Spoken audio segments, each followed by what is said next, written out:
This week's Bible verse is going to be, even though I walk through the valley of the shadow of death, I will fear no evil. Or maybe I should just say, I will fear no whitwell. You guys ain't got no reason to fear this team because you just ain't got no reason to it. It's playoff time. It's that time of the year where you either win and go on or you lose and go home. It's simple as that. And you just got to have the heart and desire to want to go win Friday night. So bring your best shot and get her done. All I got. All right, coming to you live from Studio G in Hickman, Tennessee. I'm Rusty B. And this is Paul D. And you're in the huddle. Hut, hut. Hut. All right. Welcome back to another episode, which is a good thing when you're in the playoffs.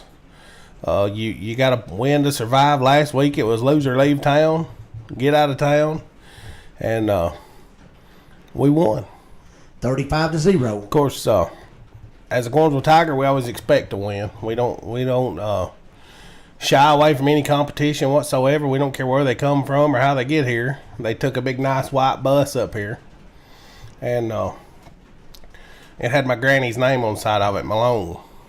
I thought my granny might have been at the game, but she wouldn't.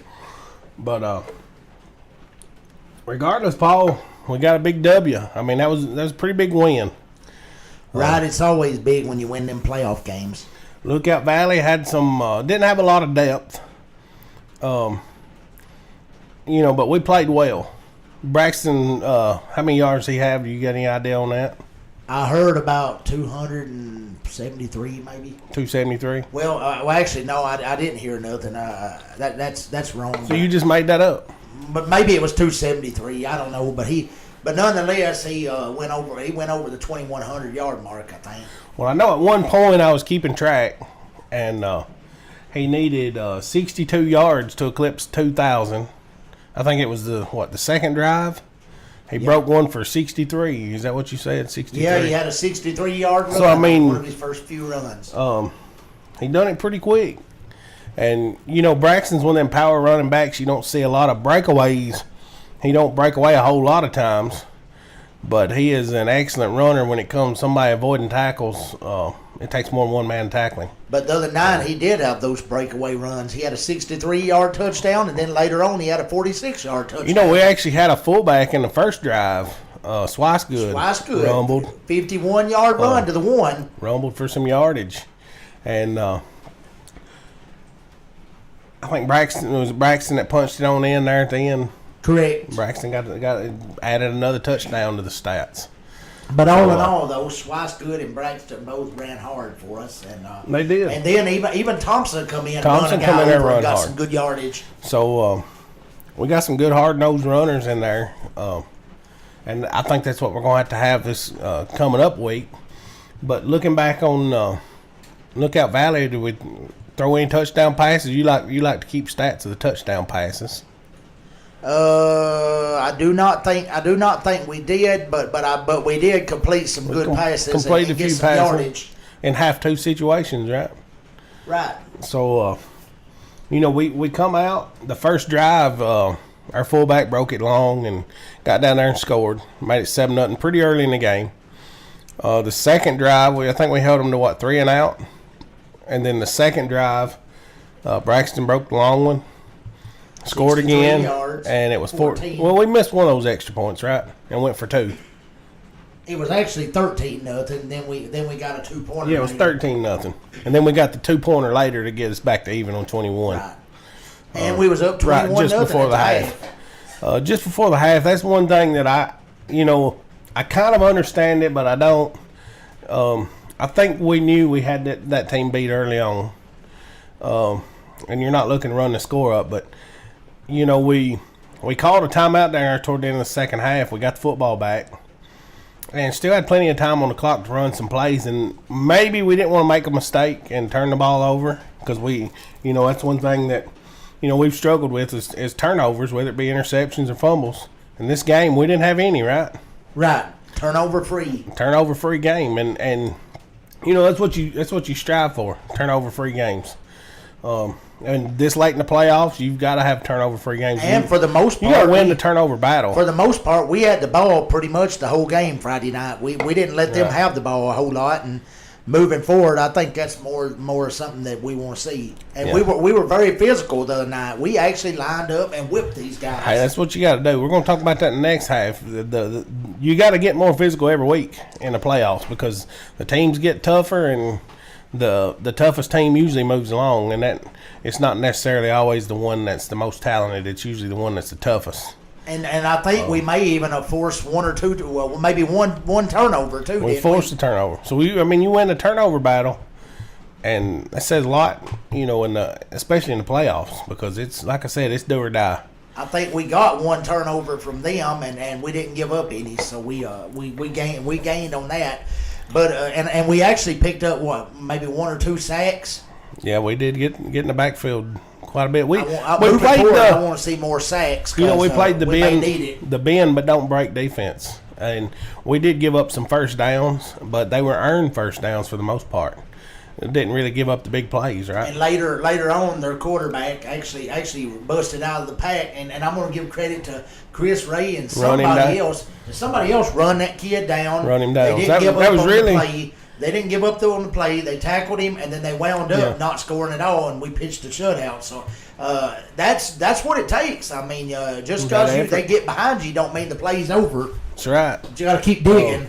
We was talking earlier about not giving up on a play, and you brought up a game against Watertown. Yeah, one year I went to a Watertown game, and Watertown was breaking into the open field. Looked like they was going to score. They slowed down to showboat to the crowd, and then one of our kids come up behind them about the 5-yard line and stripped the ball from him. We recovered it and went on to win the game like 21-14. There you go. So you just can't ever give up on a play. If you see that kid running down the field, you never know when he's going to drop the ball, so keep following him. You keep on his hind end. You may strip him from behind. If you can't get to him, just keep going, right? Right. Don't give up on the play just because it's in the open. Right. So, all in all, last week I think we played a good game for all 4 quarters.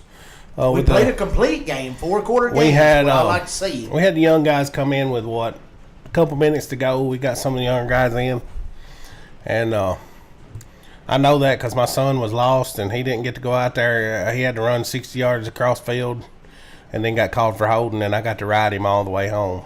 So it's always a good day when you get to ride your son about something. Another kid I want to mention of Taylor Thaxton, number 12. That kid they called him back on a holding the first time, and he got he was just so far wide open at the 10-yard line that they just had to call a hold. So the coach decides, hey, he beat him once, I'm gonna do it again, and then he just left him in the dust again for another big gain. So well done, Taylor. Yeah. There in the first quarter, I think that's why I was thinking we threw a touchdown pass, but he was tripped up at the 10. He was tripped up and got called back. But that kid was wide open. Twice. But he's just come out of the woodwork all of a sudden and showed some great speed. Yeah, and he can run. Here's the thing: you're always going to see their best defensive back covering Bill. That's just the way it's going to be. Their best DB is going to be on Bill because they know he's our number one receiver. But when you got a kid like the Taylor Thaxton that can step in and catch the football, that means a whole lot. And sometimes there's a huge difference between the guy that is covering your first receiver compared to the second guy that's covering your next best receiver. Which the reason they wasn't covering him because he hadn't showed that much. And when you got 2 receivers that are good that can catch the football like Bill and Thaxton, that means a whole lot. And McKinley, McKinley can catch football too sometimes. Just like against one game, McKinley busted out for 55 yards. Yeah, so, we got a third guy too. The post route, I think he runs a good route. We missed him a couple times this year on that route. The quarterback just missed him. Not to say that one game we might not hit Chris Ray on a deep one too, because that kid can run too. He can. We've got about 4 or 5 kids that can literally go out there and catch a football. Yeah, we know they can catch football, and we got some. Sometimes it's a lot harder to convince a kid, and I had this conversation with you earlier. We was talking in the car. When kids are small, it's a lot easier to convince them that they can do something as opposed to when they're a teenager, because they think they know everything. Right. And I was using my son as an example. I could tell him when he was 6 years old that he could run through that wall, and he would try it. Right. And as they get older, they get a little more hard-headed. And really, all it comes down to is a humility thing. You've got to be humbled. That, and you gotta be able to accept instruction. Because nobody knows everything, and that's right. And you always can learn something every day. So you got to be willing to learn. That's right. Coach used to tell us every day we go without learning something, we've wasted a day of our life. And even in my old age, I still try to get on YouTube and I'll try to learn something, right? So, even though we played a good game last week, it's going to take a better game next week. Yeah, we got to step it up. And step up the aggression a little bit further and further the more we go along. Now, I think we played a good physical ball game the other night. Them kids, they took it, they were out there to play football. And, that's been kind of a thorn in our side. Is 1 week the Tigers will show up and play some good football. We've had several games that we've played well and had some bad things go wrong. And when things start going wrong, that's when you got to play even harder. That's right. And it seems like when we've had a few things go against us that it's really hurt us. And that's when you got to step up and play your best.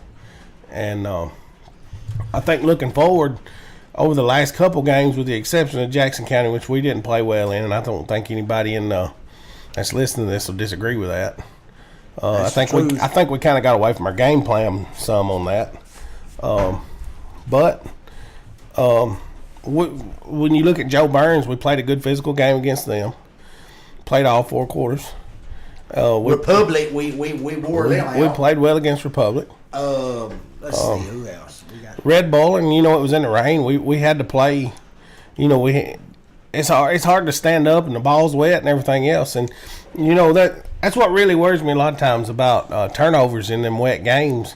We thought we were going to get rained on at Salina. That didn't happen. But I was there. I done a little prayer and took my unlucky raincoat off, or whatever, poncho, whatever you can call it. It didn't rain, and I got to give credit to Adam Gooseby for really doing a good job in that Salina game of taking the team on him and Braxton both took the team on their shoulders that night and said wasn't going to be denied. They were just determined that they was going to go get that region, and they did. They did, and that shows what kind of talent we got. That's what and sometimes you just got to dig down and get that. Week in, week out, we're going to have to our playmakers are going to have to step up and take the team on their back. In 6 minutes, we scored 21 points. You know what I'm saying? We scored, and we did most of that in about 6 minutes. Yeah, so that goes to show you that you're never out of a football game if you believe and you keep digging. Yeah, I mean, we got a very talented football team. Sometimes you got to reach down inside and find it, and sometimes the only person that can do that is the person that's on the field. They have to find it within themselves and believe they can succeed before they will. But regardless, we've been playing some pretty good football. And I think we got a very good football team. Last week against Lookout Valley, you say, well, they're a 4 seed. They compete in a tough region down there. That's one of the tougher regions around. And, in all, when you look at the big picture of everything, I think this season, you take the private schools, they're pretty much evacuated in 1A football. Pretty much done.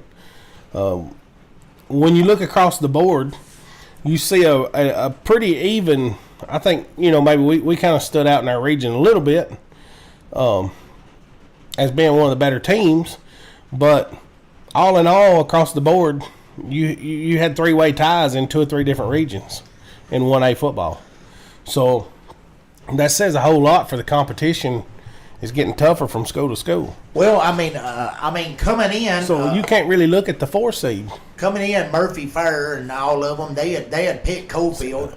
Murphy Fair and all of them, they had picked Coalfield to win single A. But I mean, we got potential of beating any of these teams. We'll play some solid, hard-nosed football. Yeah, but you know, if for some reason we don't win and we get put out in a week, I still don't think Cofield will win it because I think that Huntington team's got a little bit something for Cofield.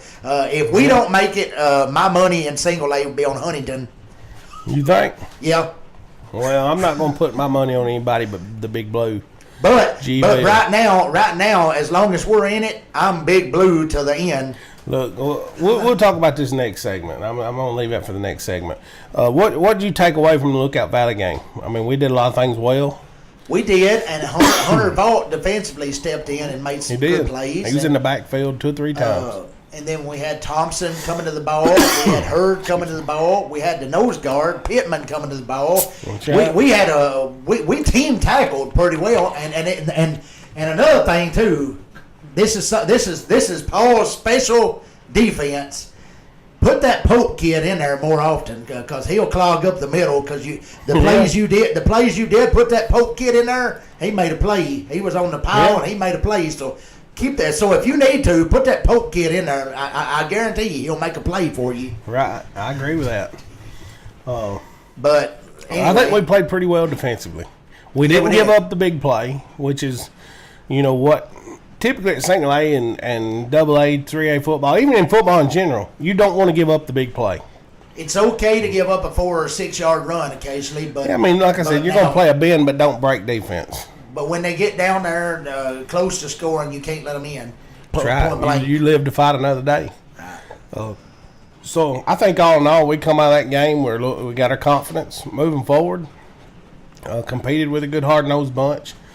We've talked about this too. Also, I'm gonna bring this up. We talked about score comparisons. Looking back when we played Charles County, we got inside the 20 in the first half. I know at least twice, possibly 3 times. And, we've been able to move the football on any team we've played, really. Watertown, we really didn't move it that well on because we were sticking to the passing game. Come out throwing the football more. Too, Adam had been playing baseball, and it was his first game out, and he hadn't really. Yeah, but I still say our strength. Opportunity to get his not taking anything away from Adam. Adam's a good ball player, but our strength still to run. Is the run game, simply because we've got 2 big giant tackles. We got some pretty quick guards. They've gotten better over the season. Cortell stepped in. They've moved him back to guard, I think a permanent position, and he's really been playing that position well. And now we got Swicegood playing fullback, and he stepped in last week and did a good job for us. West is blocking good. I mean, we got some kids that are. They're coming on their own they're coming on their best. They're gelling. They're playing their best football. They're gelling late in the year when it matters most. When it matters, because after that 10-game season's over and you make the playoffs, it don't matter if you're a 1 seed or a 4 seed. Your record is 0-0. Well, now we're 1-0. Now we're 1-0, and everybody else that's remaining is 1-0. Right. We're all still on an even playing field. So it don't really matter what the record was through the first 10. That's right. So I think taking away from Lookout Valley from that game, I think moving forward we're moving in the right direction. And is that all you got? Well, I just want to say they really made me proud as a former Tiger to know that they pitched a shutout. They played with physicality and they played the way Gordonsville football ought to be played. I was proud of the effort. I really was. I think they played real hard, and they knew it was lose or leave town. And you're going to be packing your bags Monday morning and putting all your pads back up for the season. And if you don't play football. And the players don't want to see that. The parents don't want to see that. And the players don't want to see that. The parents don't want to see that. And the fans want to keep coming on Friday night to watch games, so they don't want to see it either. That's right. I love standing up on that hill watching football or wherever we're playing at. I'm going to go. Yeah. Anyway. We'll be there. We're going to take a quick commercial break. We'll be right back. See you then. You're watching In the Huddle. Hut.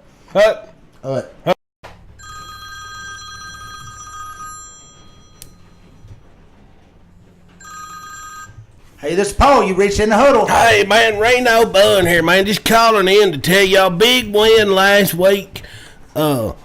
Love the victory, man. Lookout Valley got their butts kicked, sent back to the valley, which is what we need to do to Whitwell. See, they're from that same valley down there. A lot of people don't know it. Whitwell used to be called Cheekville. And I used to always put the word butt in front of that, so it would be Butt Cheekville.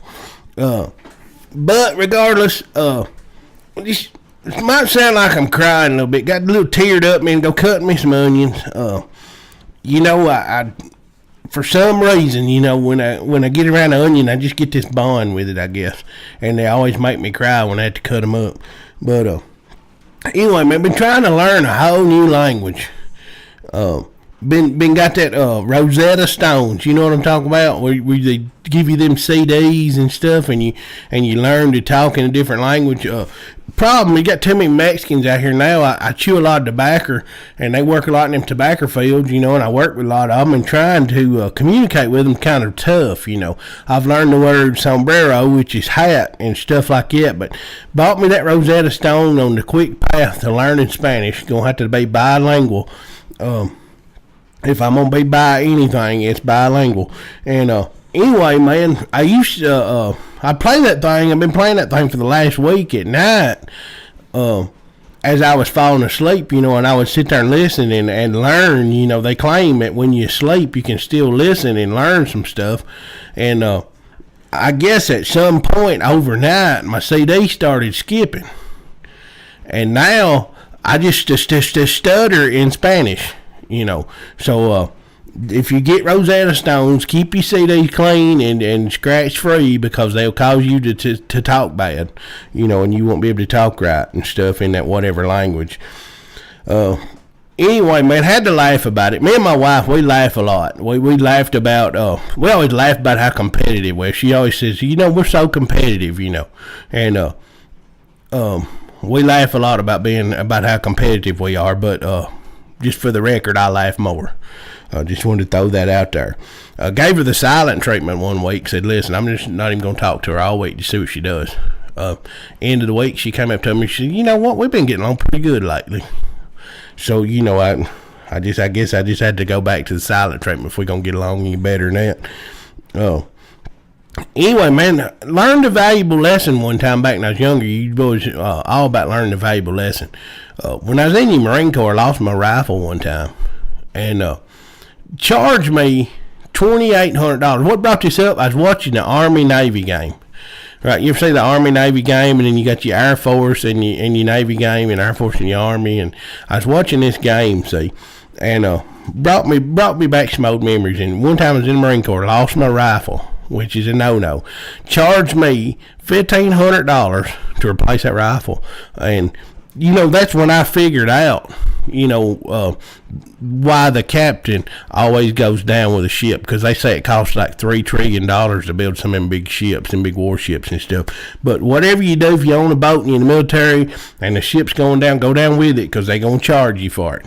So, anyway, go out there Friday night, get up at Turney Ford Field and bring your popcorn. You boys need to brood up, wire some extra brute, extra spurt or two.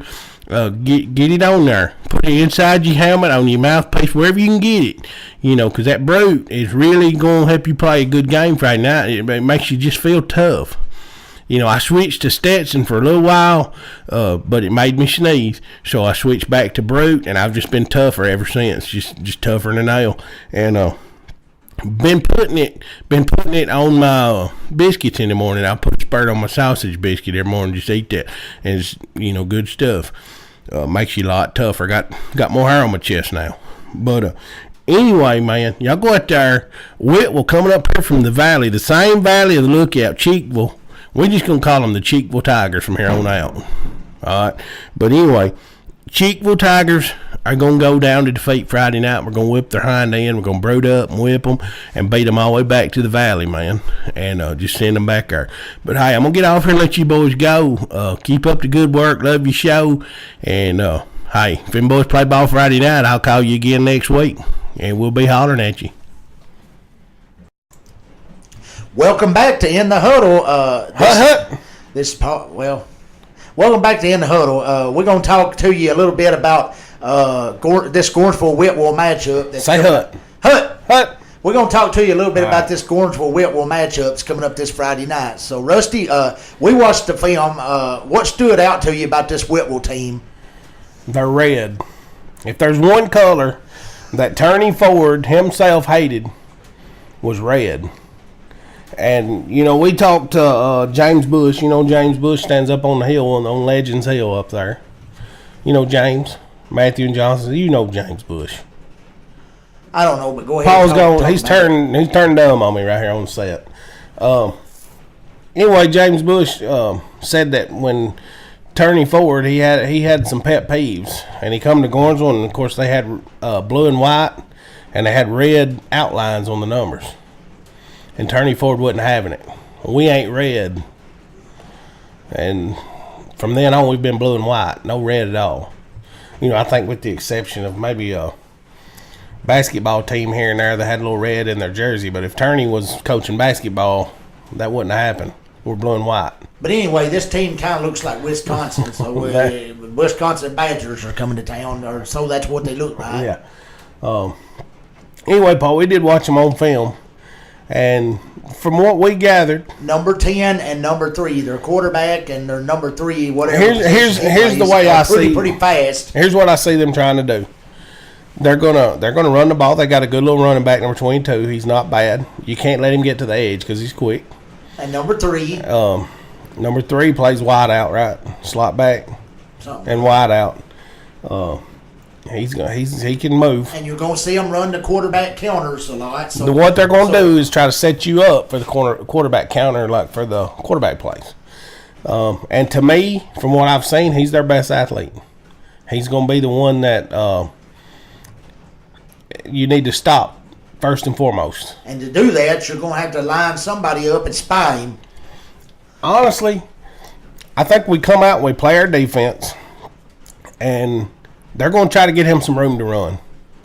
So they're going to, if you see him going out for a pass, the kid can throw the football, but he's liable to tuck it and run, and those quarterbacks are always dangerous. The biggest fear I have is that happening.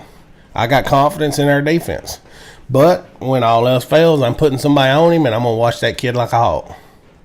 Right? Well, could we possibly do on defense like they do and stunt and move guys around a lot and just go every which direction and confuse them that way? You could. Would that slow that quarterback run down if we stunt and move guys around? Them from an offensive standpoint, here's what I'm gonna say: they've put up some points. They have. They got a very talented football. I did the calculation, and they're averaging 42 points a contest and only giving up 5. All right, well, I'm going to throw up some more numbers at you. Last year, we went down to Wayne County, who was averaging 45 points a game, and we held them. What was the score at halftime? 6-3. 6-3. You know, and then they end up beating us 25-3. Maybe 26-3. 26. Like yeah, I mean it was. But they didn't hit their average. Yeah, I mean we actually played defense without one of our better defensive players. Is what I'm saying. So I think when it comes playoff time, the Big Blues gonna give us the effort. It better be there. And playing home make a difference too, because we got all their fans there, and plus they've got to drive 2.5 hours to get there. Yeah, I think Whitwell's gonna bring a crowd. We watched a little bit of the Whitwell South Pitt game. They had a crowd there. And but offensively, I think that's what they're going to try to do is get their quarterback in open field and let that kid run. And they may throw it. So we're going to have to stop that. And we did have a little trouble stopping Jackson County's quarterback. But I think as long as you're prepared for it, I think the Jackson County quarterback situation is one of them things that, you know, he hadn't played the whole season and then comes out against us, and we just really didn't have an answer. I don't know whether we just didn't expect him to play or something along those lines. But we've got to hit that quarterback because we know he's going to run it. I can tell you, we know, me and Paul here, we know the secret to stopping him. Right? Which is what? Hit him in the mouth. Right. As early as you can and as often as you can. Yeah, we was talking about this earlier. We said, we don't care if you get a late hit penalty. You let that quarterback know he's going to get hit. You hit him every play. If he runs the ball, hit him. If he throws the ball, hit him. It don't matter if he's just standing there straight up and ain't even got the ball. I'm going to tell you another secret. I hope our safeties watch this ball game. Or at least watch this show. They may not, but I don't know. But if you're out there watching, you can get this there safety. Here's what I want you to do, and I'm going to set you up for the victory right here. They're going to run a slant route at some point, like a post right toward the safety to get to the middle of the field. All right?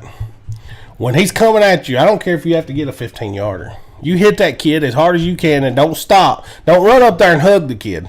I want you to run through the guy. Absolutely. Run up there and run through this kid one time, and he'll not catch another pass all night long. I can assure you of that. Kids, we're going to get this show out tomorrow. And kids, if you ain't seen the movie, watch The Waterboy. You watch Adam Sandler, and that's the way I want you to hit that quarterback all freaking night. Don't run up there and hug him. Well, I was not talking about hitting the quarterback. I was talking about hitting the receiver. But well, just hit we're any gonna of them. hit them all that way. But you watch Adam Sandler, the way he hit Colonel Sanders and the quarterback and everybody else he hit. He didn't run up there and hug them. He ran right through the guys. Now listen, I want to tell you right now. I'm the first person. This is one of my pet peeves as far as the football team goes. And you know, I was always taught that you play football physical, right? Yeah. When you put a kid on his can, you don't reach down and lift him up. Let him pick himself up off the ground, right? Wear him out. That kid will get tired of getting up for long. And the tireder he gets, the better off you are. So when you hit that kid in the mouth, put him on his can, let him pick himself up, right? Yeah, and if he has that's to just the pick way himself up long enough, I'm all about sportsmanship. Don't do anything stupid. Be classy about it. But you shake their hand when the game's over. We're going to shake hands and hug when the game's over. Between them whistles, let them pick themselves up. Right. Let them get when they're picking themselves up, let their buddy come pick them up off the ground. Right. This is a team game. We're tired that you pick your own teammate That's up, right. You let them pick their own guys up. That's my theory on that. It's all right to be a sportsman at the end. And you're going to shake hands at the end of the game and hug, and you can give them a French kiss if you want to nowadays. It's 2017. While the game is going on, you're in competition. This ain't your buddy. That's right. You whip his hind end and let him pick himself up off the ground. Right? That's just a pet peeve of mine. I'm all about sportsmanship. At the end of the game, we're going to shake their hand. We saw James Franklin the other day. He had a player not going to shake their hand when Penn State got beat. Did you see this? No. He was a sore loser, and he was going to just walk off the field. James Franklin himself, the head coach, ran him down. I'm talking sprinted. He ran him down and said, listen, if we lose, we're going to lose with class. And you're going to shake their hand. And that young man had to go shake their hand. Don't be a sore loser. You whip his hind end, let him pick himself up off the ground, and you won't be a loser at the end of that ball game. All that it takes to beat this team, we watched them on film.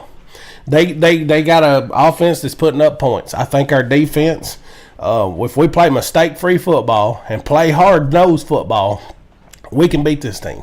I got all the faith in the world. We watched their nose guard, 63. Number 63 and number 4 is just straight up pussies. I'm going to be honest. I'm not going to go so far as to call them that.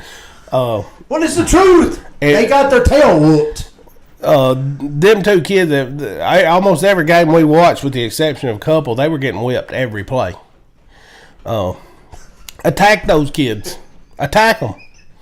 Right? Paul just straight up called them out, but I say we go at them. Run them hard. And even their best player, this is my theory, I'm going to hand the football off number 28 just like we have all season. I'm going to make them stop that kid. And by the end of the night, I promise you, they're going to get tired of getting hit because that kid's going to hit somebody. And if everybody will have that mentality, if you're a lead blocker, you make sure you got the mentality, this kid's going down, and you hit him.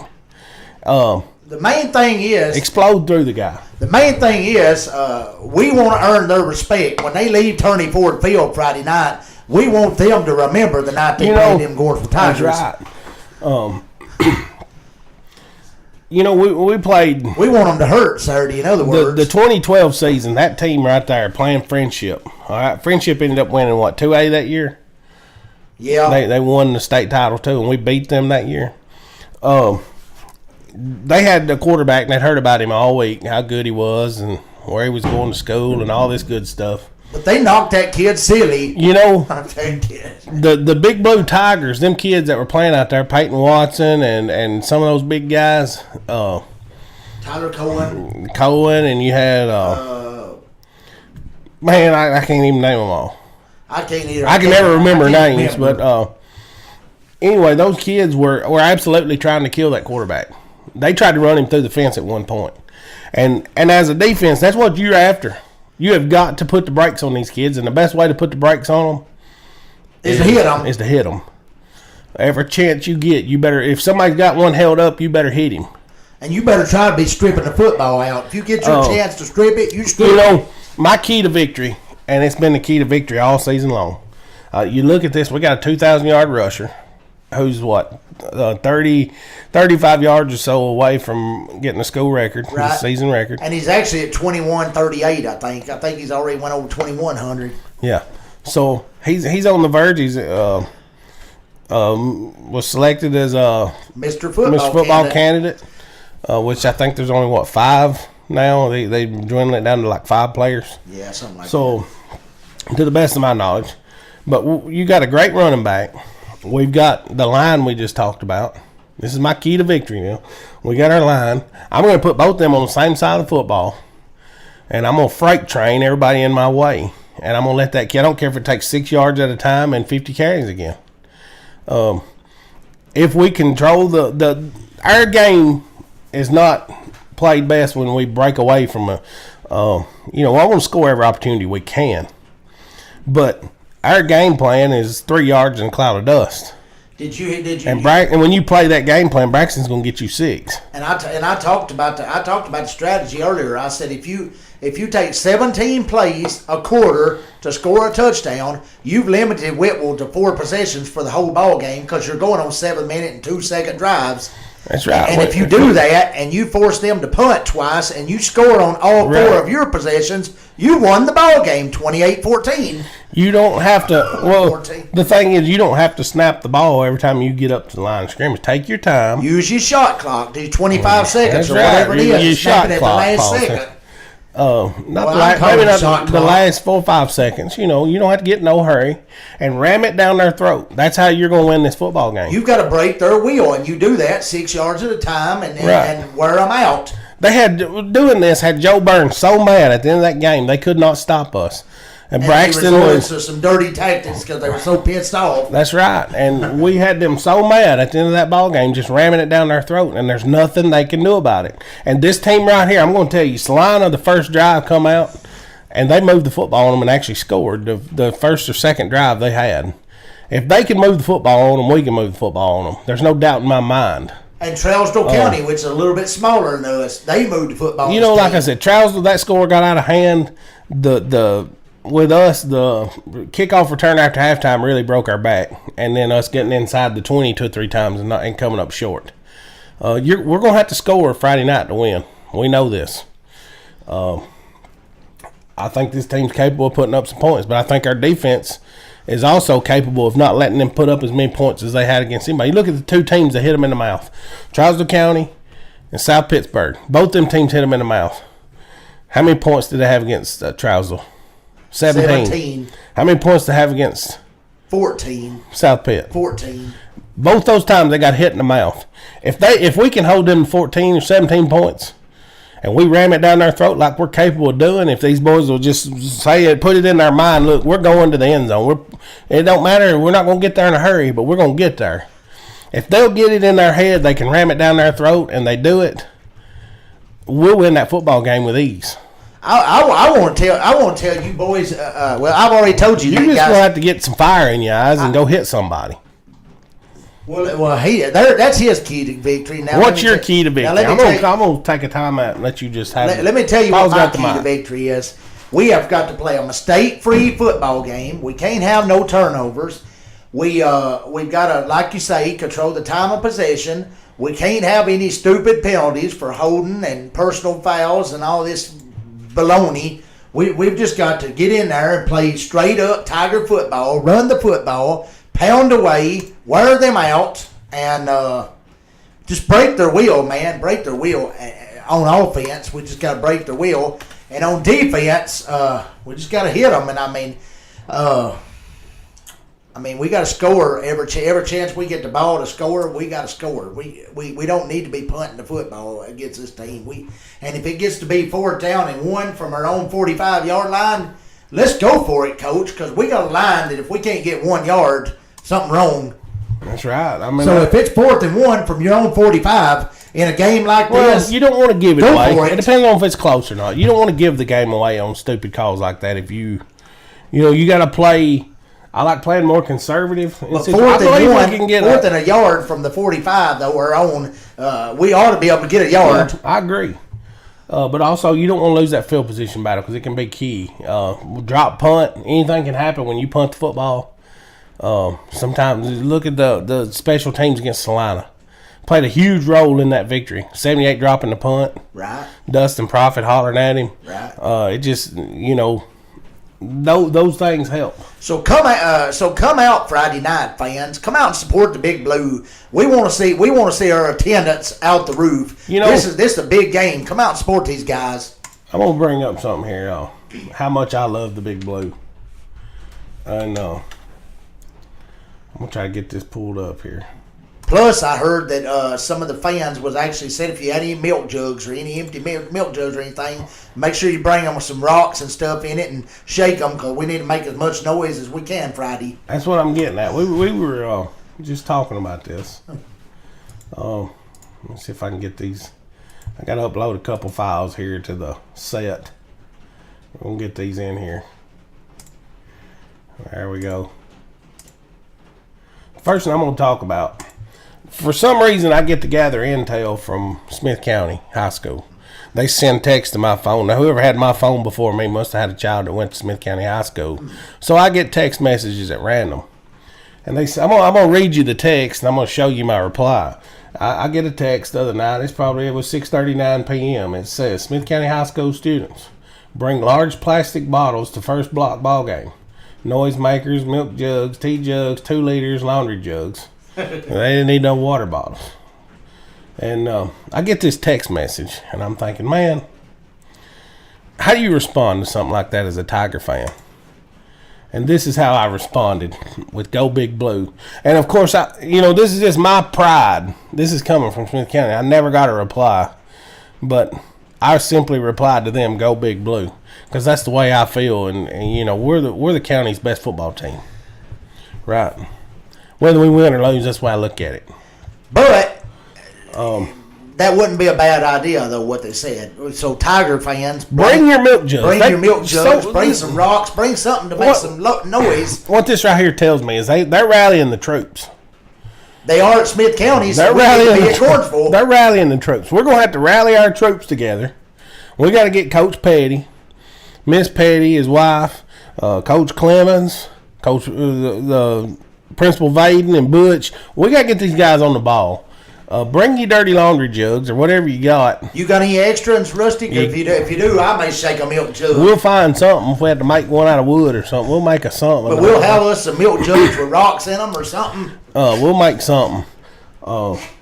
Regardless, we got to rally the troops and get this thing going. Did they ban them little air horns that go? Did they ban them things, or can you still bring them too? No, they ain't banning. We need somebody to blow the horn Friday night. We didn't have that blowing last I never heard that horn last. We got the fireworks guy. He's getting all excited, setting off cannons, and at one time he set off Earl Anthony Stallings. Was he not there last Friday? I don't know. I think he just resigned from the position or something. I don't know. Well, somebody asked me if I'd do it, but that would just ruin everything if I lose my spot. Because if I lose my spot and can't cheer the kids on from down close, then it's gonna mess everything. It'll mess it up. So we need a horn blower. We need a horn blower. Anyway, I mean, you got to go out there Friday night as a fan. I'm talking to the fans here. The players, you go hit them in the mouth. You do the football playing, and we'll make the noise. So as a fan, you got to get out there, and we're going to make some noise Friday night. Attendance, they're going to have a big crowd. We need to bring a big crowd. Absolutely, and that's what I said. This is the playoffs. It's the do or die. We need everybody we can in that stadium, and we need to be cheering. This is our chance. This Friday night is our chance, and your chance, boys, to go out there and earn your football team some respect, because they're 10-1. Like I said, you're 7-4. The whole TSSA's probably, or all them people's probably got us picked as the underdog, which is okay because the underdog role's not all that bad. I mean, if we go out there as the underdog and we kick their booty, we get some respect again to Gordonsville football. So go do it and get some respect. Well, you've got something to prove Friday night. Yeah. Them 4 losses, like we said, that's done. We're 0-0, or we're 1-0 now. Right. We're undefeated in the playoffs. It's time to keep that train rolling. Yeah. Some good motivation. Paul got to participate in the Chad's run. Yeah, and I didn't set your record. I got a time of 50 minutes and 6 seconds, and my old time was 46 minutes and 18 seconds. But God Himself did show me a revelation. I got a revelation. I was back there with Luke Salamini, a wheelchair racer, and the fact that I got to witness firsthand back there in the back of the pack with Luke riding 5 miles in the wheelchair over several hills. That kid showed a lot of heart, and I expect the same kind of heart out of you guys. That kid's got no quit in him. I mean, he was the fact that, and I'm gonna go ahead and tell you, I'm 319 pounds. I was on the couch. If that says anything, this kid's got some heart to get out there and do that. I'm 319 pounds, and he's in a wheelchair, and we both finished that race. It don't matter what time we got. Y'all was neck and neck. We finished the race, and we showed a lot of heart, That's and right. that's what a true Tiger shows is heart. Right. But he's got the footage, and he'll show you guys. I'm trying to pull it up now, courtesy of Sam Fox and Make Some Noise Events. Maybe we need to get him. He's got to make some noise. Business monologue going on there. Well, I talked to Sam, and he said he had something he had to do Friday because he's got a little gig he's got to do, so he won't be able to make the game. But he did say wish the Tigers good luck and said hope you guys pull it off. And but yeah, I'm gonna show you some footage that Sam Fox had here. There we go. There's Paul Martin. Show this whole footage. Well, be quiet here a minute. Let me rewind this a little bit. Signal back there. There we go. There's Paul Martin. Anyway, so who cares? So anyway, boys and girls, this is what it means to be a Gordonsville Tiger. You fight through the obstacles. You fight through adversity. Wait, what obstacles were there besides There was some rough hills. heels? There was 319 pounds pulling me back, but after all these obstacles and all this adversity, that's what it means to be a Tiger, brothers. There you gotta go. fight through the pain. Friday night, boys, I expect the same out of you. I expect the same out of you Friday night, boys. Yeah. You gotta fight. You gotta fight through the adversity.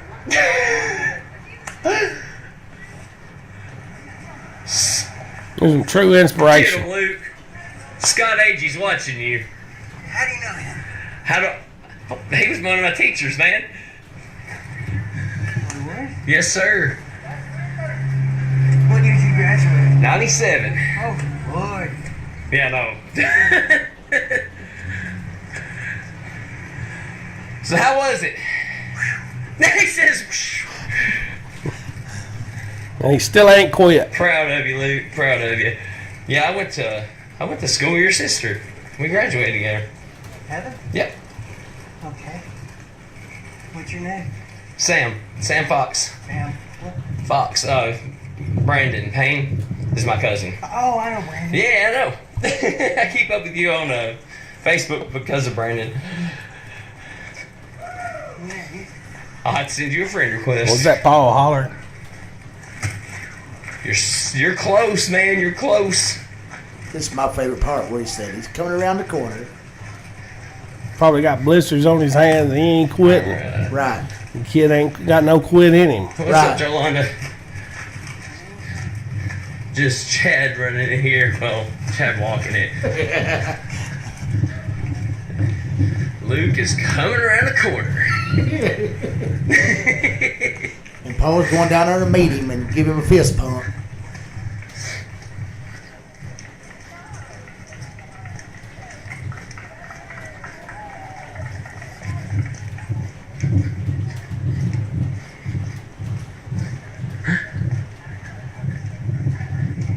In Alabama, what are you doing in Alabama, Jolanda?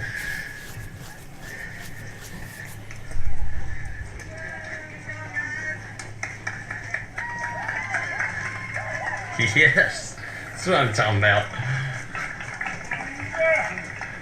Look at there. I love it. The finish line. And as you can see right there, Luke Salamini is getting a well-deserved hand because the kid showed heart. He never did give up, and that's right. what it's going to take Friday night. Hey, If that right there ain't inspiration for you, I don't know what is. You know, I say this all the time. I tell my son, you go out there and you put that jersey on, and you do it for those that can't. Right? There's kids that would give anything to be able to line down and play football. You're absolutely right, like Luke right there. That's right. Or the guy that the Chad run was for. He would have given anything to play one more year. That's right. You know, for those of you that don't know, Chad was an excellent athlete. I think he was, a junior in high school when he had a car wreck. Right. And, you know, a bad car wreck, and it kind of ended his high school football career. And there's nothing that kid probably wouldn't have give to get up out of that hospital bed and go play football on Friday night. And not only Friday night are you playing, not only are you playing for yourselves and the fans out there, but you're playing for guys like Luke and guys like Jeff Hackett, for example, and guys like Chad who listen to you on the radio every week. He might not be able to talk, but he listens to you every week on the radio, wondering what the Big Blue's doing. So you make sure you give your all Friday night, and you make Chad and all these other people proud to have known they were a Tiger all these years. That's right. You brought up Jeff Hackett. That's one of my heroes in this world. Tell these people about Jeff Hackett. I remember. They might not know him. You know, I've known Jeff for a pretty long time. He had a pool hall. He's who got me hooked on pool, really. Right. And he owned a little pool room. And, of course, me and you both went there. We've been competing at pool for a long time. Right. And but we've had the honor of knowing Jeff. Jeff Hackett, I remember going in there, and of course, you never look at people any different until you get to know them. And I don't look at people different because they are in a wheelchair or because of this or that or whatever. You just look at them as human beings. And because when you learn, created equal. And I'm going to teach them, when you learn about them and actually talk to them and learn where they've been. I remember Jeff walking when I was a kid. I remember that. And we celebrated, it was his 40th birthday at the pool hall. You remember that? And he gave everybody free pool. I remember this like yesterday. He gave everybody free pool. What year was this? It's probably 2000, 2001, somewhere through there. Well, then I was probably there. I just don't remember it. Yeah, you were probably there. He had a 40th birthday, and the guy was happy as could be, right? And then during his birthday party, he explains to us that his life expectancy was only half of what he was 40 years old, and his life expectancy was something like 25. And the guy's a midget. For all y'all don't know, he's a midget. Yeah, I mean, he's born with a little adversity, but you know what? Every time you see Jeff Hackett, he's smiling. He's got a smile on his face. He's smiling, and there's not a thing in the world he wouldn't do for anybody. Right. You know, and to just know he's got Jeff's probably healthier than I am now. He's got a long life ahead of him. And to know his life expectancy was only half of that, it amazed me. And from that point on, he's been my hero. But like you say, he battled adversity. But he never gave up. He battled it. He kept digging, right. and that's the Tiger spirit. And that's what it's going to take his for us spirit, to move on. I think and all in all, and Jeff's happy nature and spirit is what's kept him going for so long. He looks forward to things, you know. Looks forward to getting out of bed. Not everybody can say that. I don't look forward to getting out of bed some days. I just kind of want to lay there a little while, or the alarm clock goes off, you cut it off and sleep another 15 minutes. But I think I just envision Hackett as every time the alarm clock goes off, he's hopped up and he's happy and smiling. You know, and even over the last couple of years, he's battled a little adversity.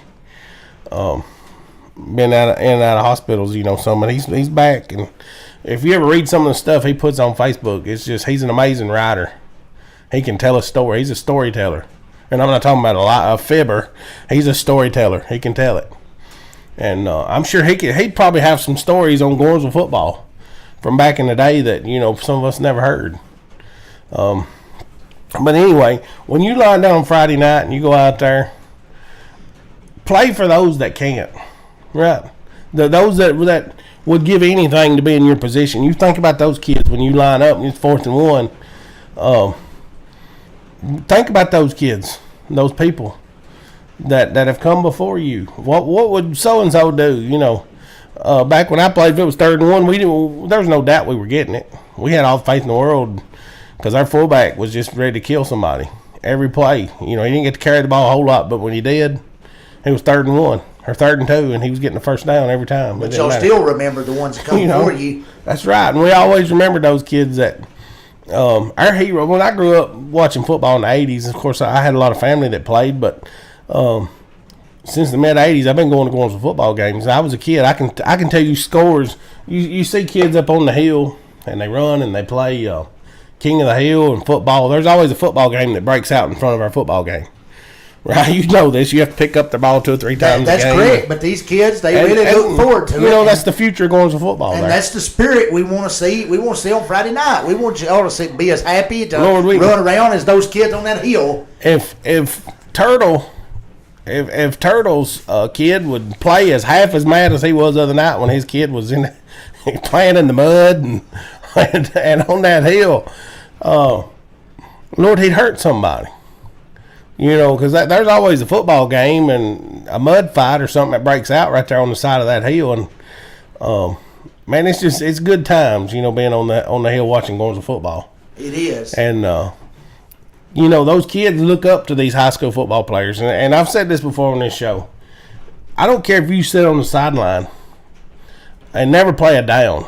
There's some kid walking the hallway in that elementary school or junior high that is looking up to you. So you play football and you carry yourself with character, and you be an example to other kids coming up, so that, you know, they want to be like you. My heroes were always my cousins growing up playing football. You know, that's what I wanted to be like. From choosing a football number when you put it on to your jersey. You know, I was always number 88. Paul, did I tell you this story? Yeah. Let me tell you another football story. But tell it to them, though. I'll tell it to them. I was number 88 the first few years I played high school football. I played tight end, a little wide receiver, defensive end. I wore number 88, and which was awesome because back in the day, Michael Irvin was probably the best receiver, you know, in the NFL.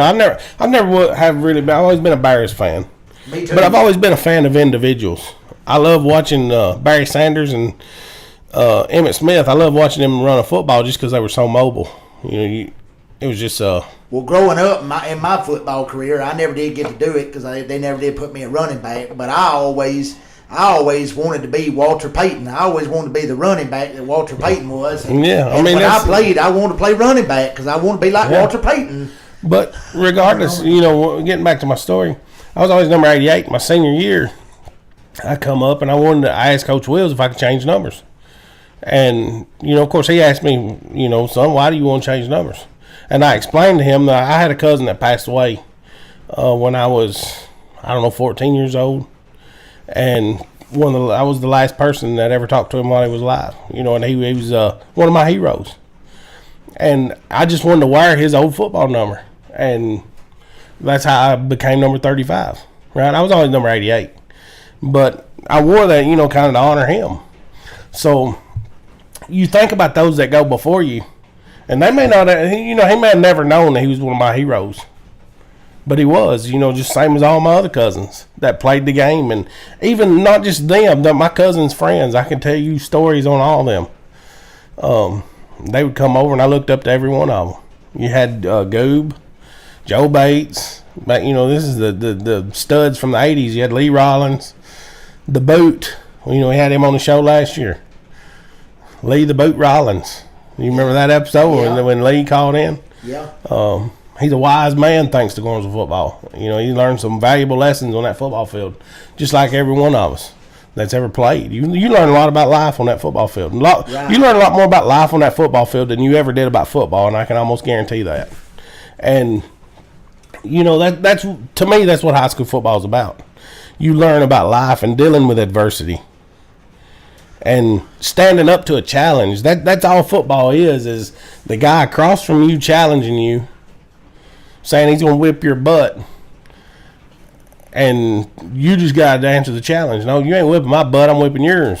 So to me, that's what football is, a challenge. It's a personal challenge in a team aspect. You know, if I can't whip you, me and my buddy here can. Right? I mean, that's just the way it is.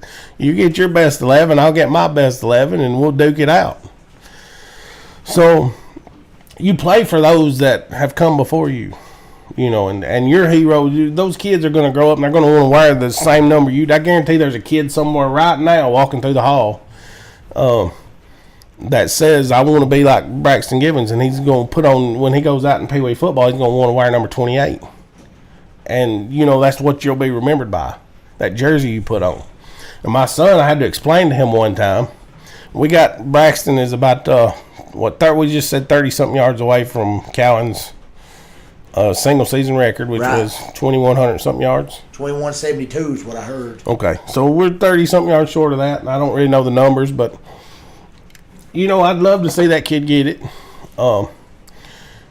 But on the other hand, you take somebody like Brad Cowan, even if that record does go down as far as yardage goes, Brad Cowan was a legend. I mean, he is one of the legends of Gordonsville High School, and to even have your name mentioned in the same sentence as him is amazing. I tell my son all the time, son, you're wearing one of the most legendary numbers at Gordonsville High School. Was Brad number 20 also? Number 20. And not only would Brad run over you playing from his halfback position, he would line up at safety and cold cock you coming through the line, you know. That's the way he played hard. And if you could get that kind of effort that he put forward every game, if I could get my number 20 to play is with the heart that number 20 did in 1984, 83, and 84, he'd be a cold-blooded football playing machine, you know. But like I'm saying, kids, everybody, even Pope, I guarantee there's a kid right now walking through the hall eating a cookie that wants to be number 75 or 71 just because. I'm going to be like that guy one day. And, you know, you take a train, for example. We're going to freight train them. That's why I call it freight training them. The engines are not always your halfback, right? He's the caboose. And the caboose goes where the engine goes. He can't do it without it, right? So you line up and wherever Pope and Vault go, that tells you where the caboose is going. And, you know, that's just the way I look at it. And that's the way it's going to work. If the engine don't move, the caboose is stuck in the backfield. That's just the way football is. I don't care if you're the best caboose ever. Not taking anything away from Braxton, there is a lot more that goes into getting 2,000 yards in a season. The kid's got all the talent in the world. He does. He's got all the potential in the world. And sometimes when kids make a block as a running back, you go slap your teammate on the butt and tell him thank you. Buy him a taco after the game. Buy him a big pot of pinto beans. You know, get your mama to make him a big pot of pinto beans and some taters. You know, because them guys, they usually go unrecognized, but they play as much of a role in moving the football as anybody. And I'm sure if you talk to Brad Cowan, he'll tell you he didn't get them yards by himself. Right. The same as Braxton. I'm sure he'll even say, look, on DTC TV, you don't get it without your line, and he said that. So these kids know, and it takes a team to win a football game. And at some point, all them kids are going to have to come together and say, look, this is our game to win. And we saw it on film. They're capable of being beat. Well, you know, they've been beat. Well, you know, we stopped by practice today, and tell our viewers what we seen during the runs, because every day after practice, they get out there and they run the practice field up and down it, and tell our kids. I think they do this on Mondays and Tuesdays, and on Wednesdays, you know, they're starting to get their energy, so they run them. But who stood out to you today on the runs? Who stood out to you, Paul? We talked about this in the car. Adam Goolsby did. Him and number 44 for the lineman. 54. Or 54 for the lineman. You said 44. I don't know if I never looked at 44 and 54 stood out. Yeah, those kids were all running hard. But Adam went out there and showed some heart and was getting it down that field. And even Thompson was getting it down that field. But Thompson was beside Adam. You know, but they were lined up together competing. Thompson and That's Adam. How you get better. But anyhow, we had about 4 or 5 kids getting it down the field and putting in some So good effort. you got some kids out there that are willing to do what it takes to win. Talent won't win this football game Friday night. I'm telling you right now, if you'll just buckle your chin strap, tighten it up a little bit, and go hit somebody in the mouth and play with effort, you can win this football game. They've got speed. I don't care what the Tennessean says. Speed will. Speed is good, but speed alone don't win football games. Talent never beats hard work and effort. I promise you. I'll take hard work and effort every day. So if you go out there this week and you bust your butt in the weight room, right, and you bust your butt on the practice field, and you take it serious and don't be standing over there clowning around, then you'll find yourself in moving on to South Pittsburgh. South Pittsburgh next week. I'm telling you, this team can be beat. But you've got to know in your heart and have all the faith of the world that you can beat this team. And I've got all the faith in you. I know. And I believe in you too. I don't care if the other 258 fans believe in you or not. That's right. Me and Rusty believe in you. We've always believed in you. We'll continue to believe in you, and that ain't gonna stop. You know, I showed my son a clip the other day. The first clip we watched today. What did it? I showed you number 63 getting his butt whipped all over the field by a little kid at Trouser County. That's correct. Number 52 is not a very big kid for Trouser County, and right, he whipped this big 63 all over the field. Right. They were moving backwards. They're weak and they're vulnerable. You take all the weights you've lifted over the summer and add them up, and I promise you it'll be more than these kids have done. That's where you win football games. You don't win football games on Friday night, and you don't win them with talent. You win them with heart and hard work. And this team's worked as hard as any. So you just got to go out there and all those hills you ran during the summer. That's right. All the field gashers you ran during the summer. All the sleds you hit. All the weights you've done. Everything you've done comes down to Friday night. So don't let your season slip away because you go out there and you stay in the locker room. Right. Don't stay in the locker room. Get out of that locker room. Go out there and play a football game the way it ought to be played. That's right. And as fans, we got to get behind them. And right. I promise you, if the players put forth effort, the fans will put forth more. Right. They'll cheer for you. And Ben, if any of y'all are listening, if we're whooping their tail, let's get old Brew fired up. They usually don't play that till the last 2 minutes of the game. That's all right, though. That's 2 minutes we get to hear old Blue. That's right. I wish they'd play it on every drive going down through there. It's almost sad and depressing, but it demoralizes the other team. I promise you, even that plays a role. I'm telling you, Joe Burns was so mad that all they had to hear was this fight song or whatever you want to call it, and they were getting our foot was being rammed up their hind end about 2 foot, and there was nothing they could do about it. And they were so mad that they got one of their best players ejected because of it. Yeah, I wish that we had old Blue when I played, because that would make us even more fired up. Hey, it's time to just go out there and hit somebody in the mouth, and that's all I got. I mean, you got anything else to add? I've done said it all. Play for those that can't. And play for those that would give anything to go. But I would give anything if I could go back and play again, except maybe my kids, my family. But I'd give anything to go back and play football one more time on Friday night and hit somebody in the mouth. Yeah. Even if it was just one play, I'd make somebody pay for it, I promise you. In closing, though, bring you popcorn, because it's going to be a show Friday night. And we hope to see you there. Hey, brood up. Reno Bun says brood up. It's time to brood up. So, anyway. Break the streak. We'll see you out there Friday night. See all the legends on the hill. I look forward to that every week. I usually get there early. I can talk to all of them. I do too, about 2 to 3 hours early. And I'm sure they hate to hear. Well, Paul, you always show up before the pregame. Yeah, because I want to talk to these guys personally and let them know that I love them.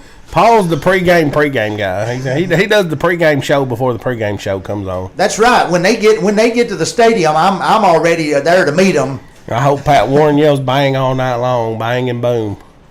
Yeah. And anything else, bring your popcorn, brewed up.